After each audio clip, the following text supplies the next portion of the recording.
नमस्कार मित्रों, अमारी एटी न्यूज चैनल में तमारुं स्वागत है। मित्रों, अत्यारे हालनी सौथी मोटी अने दुखद खबर सामे आवी रही है। जी हाँ मित्रों, आपने जणावी दीए कि त्यारे मित्रों आसाम में फाट्યું 72 लोकोना मौत। जी हाँ मित्रों, विगतवार बात करिए तो त्यारे मित्रों आसाम में आवेला पूर में सोमवारे 6 लोकोना मौत थया हता। जो कि मित्रों जणावी दीए कि जेमां मृत्युआंक वधीने 72 थयो छे।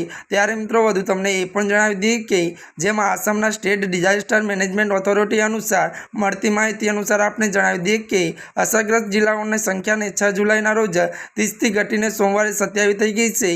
जो कि मित्रों तेम छतां पूરના पाणीने कारणे धोबी जिल्लामां 2 अने गोलपराग अने गोलघाटा अने शिवसागर अने नौशीतपुर अने जिल्लामां एक व्यक्तिना मौत थया हता। जी हाँ मित्रों, अत्याરની આ દુઃખદ ખબર મળી છે। ત્યારે મિત્રો આજના માટે આટલું જ। અમારી ચેનલમાં નવા હોય તો અમારી ચેનલને મિત્રો તમે લાઇક, શેર અને સબસ્ક્રાઇબ કરી દેજો।